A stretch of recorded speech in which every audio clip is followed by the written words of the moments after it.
होता है, mechanical equilibrium भी होगा, केमिकल इक्विलिब्रियम भी होता है। इक्विलिब्रियम में when the net force acting on a particle is zero, then the particle is in equilibrium.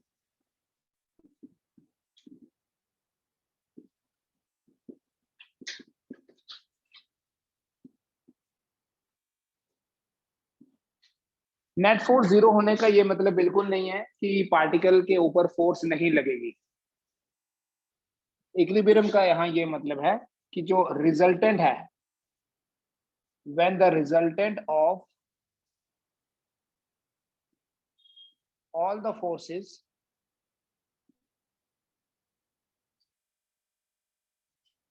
acting on the particle, particle मतलब charged particle, when the resultant of all the forces acting on the particle is zero, then it is in equilibrium.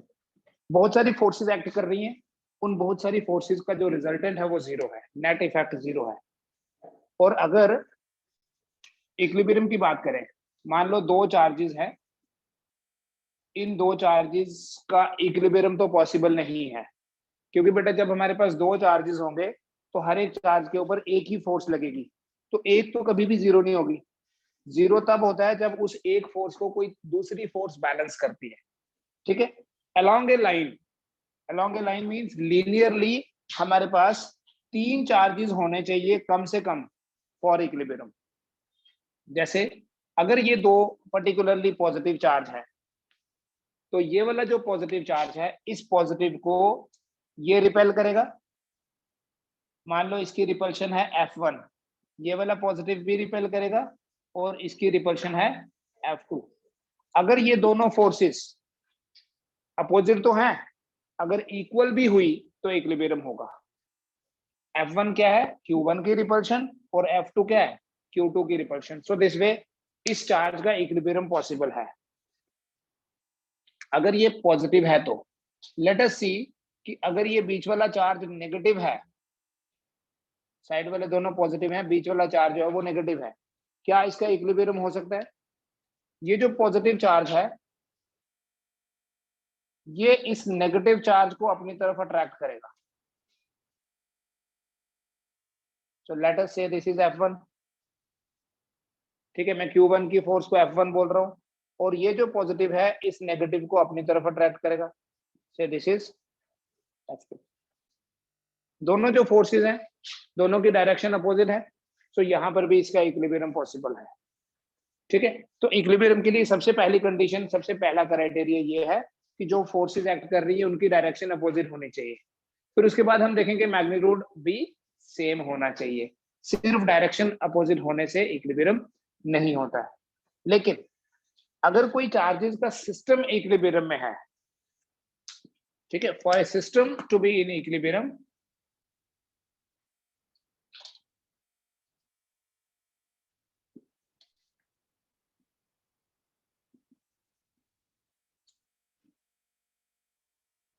each charge should separately be in equilibrium। हर एक charge जो है वो separately equilibrium में होना चाहिए। अलग अलग से हम सारे चार्जेस का इक्विलिब्रियम अगर देखना चाहें कि क्या सभी का इक्विलिब्रियम पॉसिबल है या नहीं, उसके लिए हर एक चार्ज के ऊपर जो बाकी चार्जेस फोर्सेस लगा रहे हैं उनकी डायरेक्शंस की बात करी जाएगी। जैसे ये पॉजिटिव है बेटा, इस पॉजिटिव को ये वाला पॉजिटिव, इधर देखे बेटा डायग्राम में आप, ये वाला पॉजिटिव इस पॉजिटिव को रिपेल करेगा इधर, ये भी तो पॉजिटिव ही है, तो ये भी इधर रिपेल करेगा, तो इक्विलिब्रियम नहीं हो सकता क्योंकि दोनों रिपल्शंस सेम डायरेक्शन में है। ये वाला पॉजिटिव इस पॉजिटिव को रिपेल करेगा, ये भी तो पॉजिटिव है, ये भी तो रिपेल करेगा, तो इसका भी इक्विलिब्रियम नहीं हो सकता। इसका मतलब ये हुआ कि दो पॉजिटिव चार्जेस के बीच में अगर कोई तीसरा पॉजिटिव चार्ज होगा तो सिस्टम इक्विलिब्रियम में नहीं हो सकता है। बीच वाला जो चार्ज है वो तो इक्विलिब्रियम में हो सकता है, बट पूरे सिस्टम का इक्विलिब्रियम पॉसिबल नहीं है। इस चार्ज का इक्विलिब्रियम पॉसिबल है, चाहे ये पॉजिटिव है चाहे ये नेगेटिव है। अब इस पे आते हैं बेटा, यहां देखो, इस पॉजिटिव चार्ज को ये नेगेटिव अट्रैक्ट करेगा और इसी पॉजिटिव चार्ज को ये वाला पॉजिटिव रिपेल करेगा। तो यहाँ इक्विलिब्रियम हो सकता है अगर वो दोनों का मैग्नीट्यूड भी बराबर हुआ तो। इन द सिमिलर वे, ये जो नेगेटिव है इस पॉजिटिव को अट्रैक्ट करेगा और ये पॉजिटिव इस पॉजिटिव को रिपेल करेगा, इसका भी इक्विलिब्रियम पॉसिबल है। दैट मीन्स कि अगर दो पॉजिटिव के बीच में तीसरा वाला नेगेटिव है तो सबका इक्विलिब्रियम पॉसिबल है। बीच वाले का तो था ही पॉजिटिव नेगेटिव तब दोनों केसेस में, बट साइड वालों का भी इक्विलिब्रियम यहाँ पॉसिबल है। तो दो सिमिलर चार्जेस के बीच में एक अपोजिट चार्ज होगा तो सबका इक्विलिब्रियम पॉसिबल हो सकता है। ठीक है, एक तो ये आ गया सिस्टम का इक्विलिब्रियम अगर चेक करना है तो। दूसरी चीज यहाँ ये देखो, मान लो ये पॉइंट है ए, ये पॉइंट है बी और ये है O. In the similar way I take this is A, this is B, this is O. जब इस पार्टिकल को जो कि ओ पे है, इस पार्टिकल को अगर मैं ओ से ओ डैश ले जाऊं, एट ओ F1 का जो मैग्नीट्यूड होगा वो F2 के मैग्नीट्यूड के बराबर है। एट पॉइंट O F1 का मैग्नीट्यूड F2 के मैग्नीट्यूड के बराबर है, इसलिए तो इक्विलिब्रियम है ना। लेकिन अगर मैं यहां से यहां ले जाऊं, at point O dash, O dash पे देखो, जब ये यहां से दूर हो गया तो इसकी रिपल्शन कम हो जाएगी और उसकी रिपल्शन बढ़ जाएगी। दैट मीन्स O पॉइंट पे F2 का मैग्नीट्यूड F1 के मैग्नीट्यूड से ज्यादा है। ठीक है, अब जब इसकी रिपल्शन ज्यादा हो जाएगी तो हम बोलेंगे जो नेट फोर्स होगी, देन नेट फोर्स कितनी होगी, F2 minus F1 and it is not equal to 0। जब ये 0 नहीं है तो इक्विलिब्रियम नहीं है, O डैश पे नहीं है। बट अब ये नेट फोर्स होगी किस तरफ, डायरेक्टेड टुवर्ड्स पॉइंट O। समझ में आ रहा है कैसे, डायरेक्टेड टुवर्ड्स पॉइंट O, क्योंकि इस पॉइंट पे F2 ज्यादा है। जब F2 ज्यादा है तो F2 तो इधर की तरफ है, तो ये इसे वापस लाने की कोशिश करेगी या इस फोर्स के कारण ये चार्ज वापस आ जाएगा।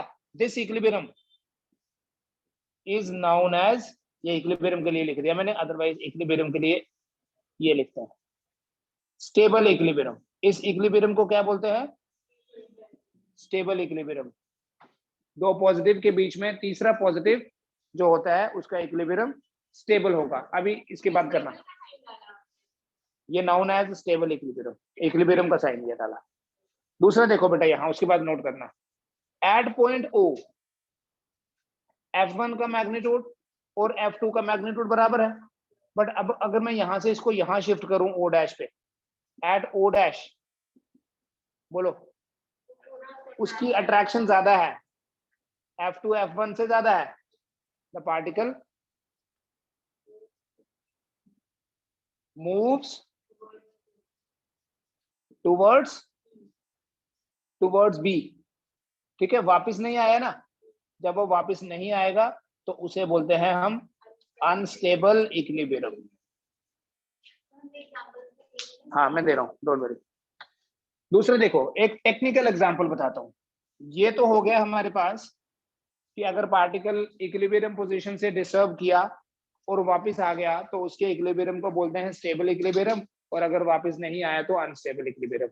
दूसरी चीज समझो, थोड़ा टेक्निकली बताऊंगा, एग्जाम्पल के साथ समझा रहा हूँ। मान लो एक बाउल है और इस बाउल में पार्टिकल यहाँ है। ठीक है, अगर मैं इसको यहां से थोड़ा उधर शिफ्ट करूं तो ये वापस आ जाएगा, तो ये स्टेबल इक्विलिब्रियम है। लेकिन टेक्निकली इसको क्या बोलते हैं, इसकी पोटेंशियल एनर्जी मिनिमम है। तो जब भी किसी पार्टिकल की या किसी सिस्टम की पोटेंशियल एनर्जी मिनिमम होगी तो उसका इक्विलिब्रियम स्टेबल इक्विलिब्रियम होगा। इसी बाउल को अगर उल्टा कर दूं, अब देखो हाइट मैक्सिमम हो गई, ये h है, तो बॉल मैंने यहां रखा तो बॉल की पोटेंशियल एनर्जी मैक्सिमम है। लेकिन अब मैं यहां से अगर डिस्टर्ब करूं तो वो वापस नहीं आएगा। तो पोटेंशियल एनर्जी जब मैक्सिमम होती है तब वो वापस नहीं आता, और इसलिए ये याद रखो कि जब पोटेंशियल एनर्जी मैक्सिमम है तो इक्विलिब्रियम कौन सा है? Unstable equilibrium. जब पोटेंशियल एनर्जी मिनिमम है तो इक्विलिब्रियम स्टेबल, और जब मैक्सिमम पोटेंशियल एनर्जी है तो इक्विलिब्रियम इज अनस्टेबल। ठीक है,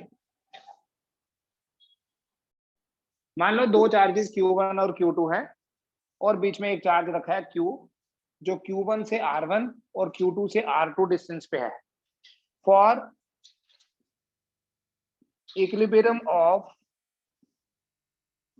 Q, इस चार्ज के इक्विलिब्रियम के लिए इन दोनों के बीच में कितनी फोर्स होगी?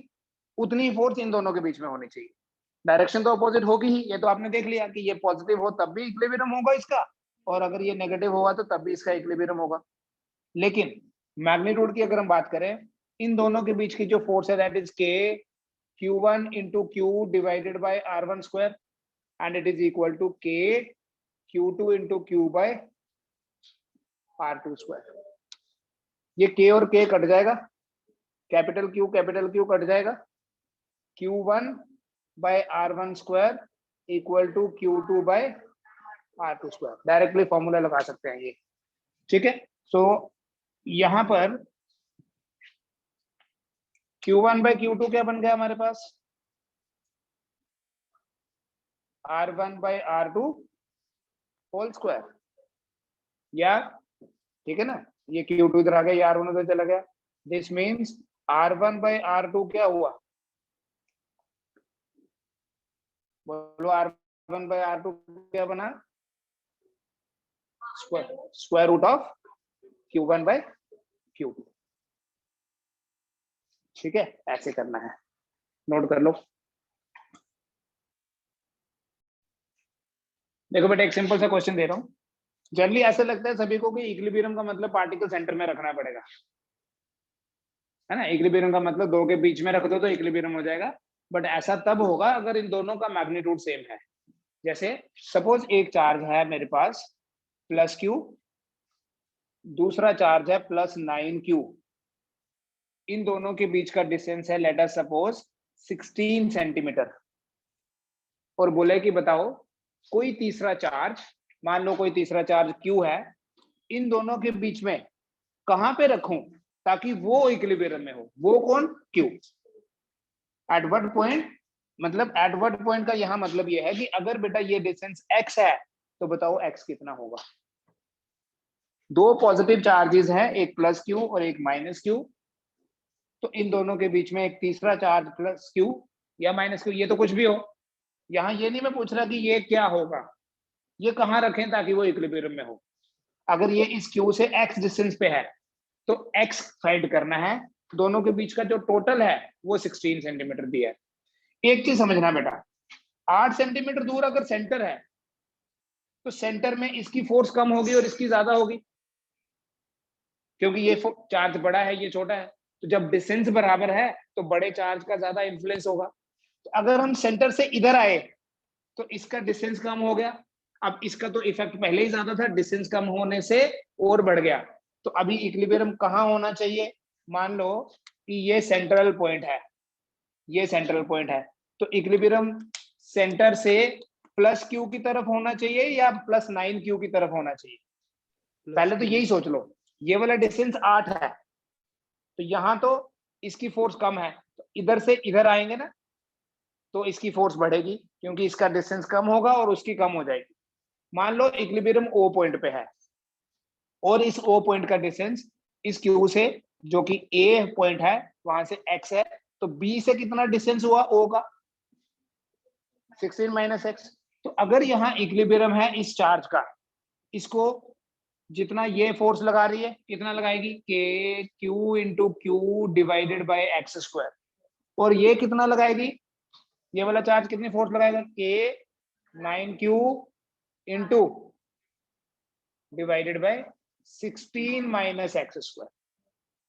तो हमें x पता करना है, क्या करेंगे इसमें? ये K और K कैंसिल हो जाएगा, small q cancel, capital Q cancel, तो आएगा 1/x स्क्वायर इक्वल टू 9 अब यहाँ भी थोड़ी सी आपको क्लेवरनेस दिखानी है, ये नहीं है कि रैंडमली इसका स्क्वायर में इवेलुएट करना शुरू हो जाऊं और फिर क्वाड्रेटिक इक्वेशन बनाऊं और फिर एक्स। कभी भी ऐसी कैलकुलेशंस की इतनी नौबत नहीं पड़नी चाहिए कि ज्यादा टाइम खर्च करें। तो ये आपको 9 जो दिख रहा है ये तो 3 का स्क्वायर होता है। सो बेटा आप इसको लिख सकते हो 1/x का whole square equal to 3 divided by 16 minus x का होल स्क्वायर। स्क्वायर दोनों तरफ से कैंसिल हो जाएगा, रूट लेंगे तो 1/x कितना हो गया 3/16 माइनस x, which means कि 16 minus x equal to 3x, which means that 16 is equal to 4x. तो x कितना हो गया, therefore x equal to 4 centimetre. ठीक है, 4 सेंटीमीटर पे इक्विलिब्रियम होगा। एंड ऑफ कोर्स वो 4 सेंटीमीटर सेंटर नहीं है। ठीक है, इक्विलिब्रियम का ये मतलब नहीं है कि सेंटर, इक्विलिब्रियम का मतलब है नेट फोर्स 0 होनी चाहिए। अब 4 सेंटीमीटर यहां से 12 सेंटीमीटर दूर दोनों चार्जेस की फोर्स बराबर होगी। ठीक है, क्वेश्चन भी लिखाना। ठीक है, एक बार मैं क्वेश्चन रीड कर देता हूं आपके लिए। We have 2 charges plus q and plus 9q and they are separated by 16 centimeter in free space. At what distance from plus q, मैंने लेट कर लिया x है, इस q से कितने डिस्टेंस पे एक तीसरा चार्ज, और वो तीसरा चार्ज है q, should be placed so that it remains in equilibrium. तीसरा चार्ज कहां पे रखें ताकि वो इक्विलिब्रियम में रहे।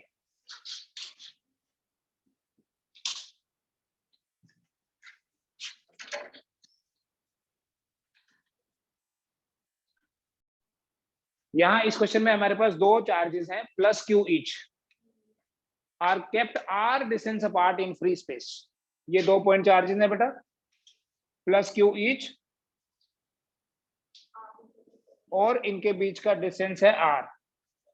ठीक है, क्वेश्चन ये है इन दोनों के बीच में at what distance on the line joining them, इन दोनों को ज्वाइन किया, एक लाइन बन गई, इस लाइन के ऊपर कोई तीसरा चार्ज, कौन सा q।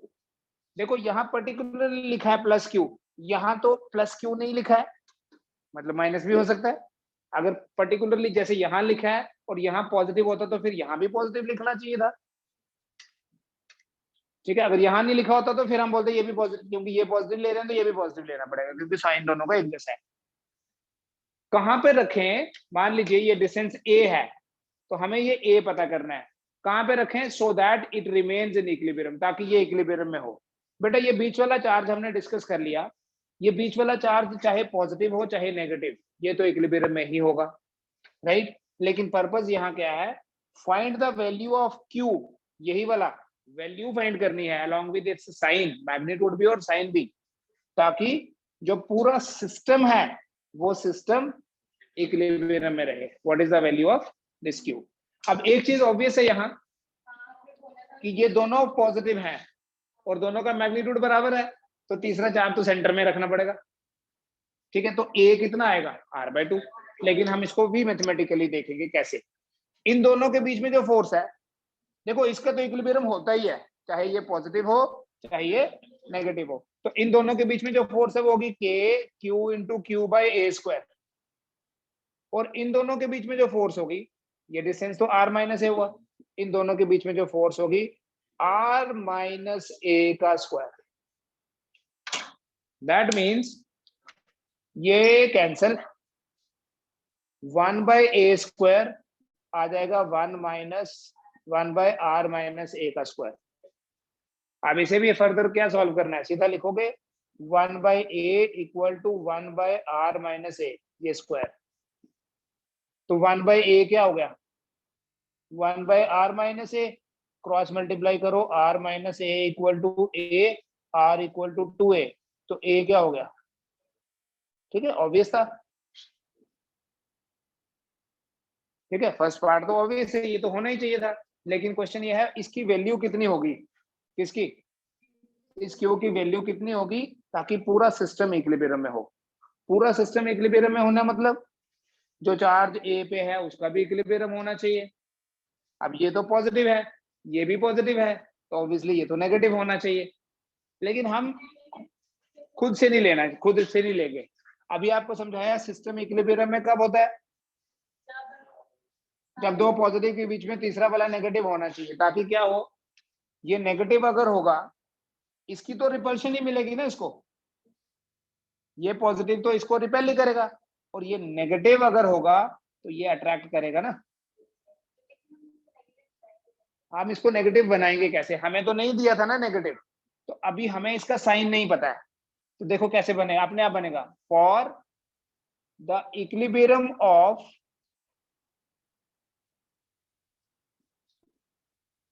प्लस क्यू एट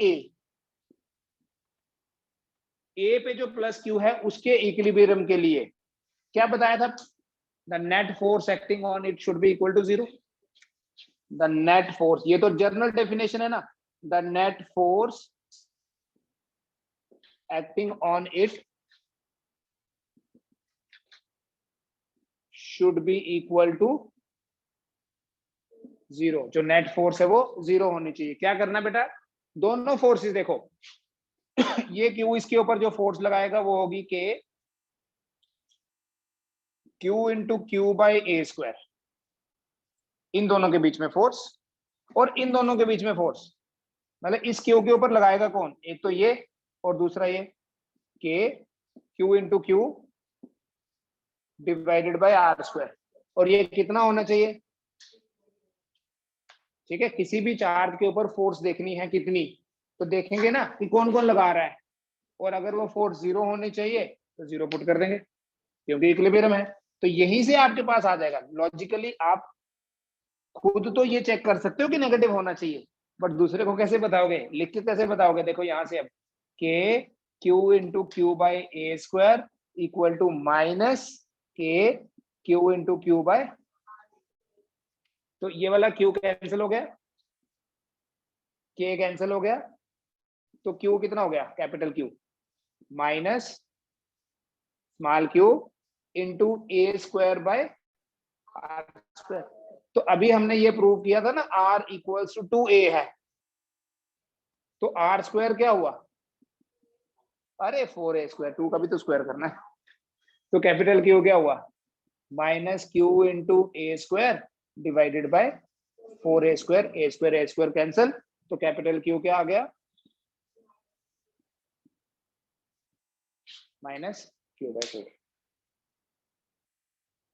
ठीक है, सो इस तरह से हम इक्विलिब्रियम के करते हैं।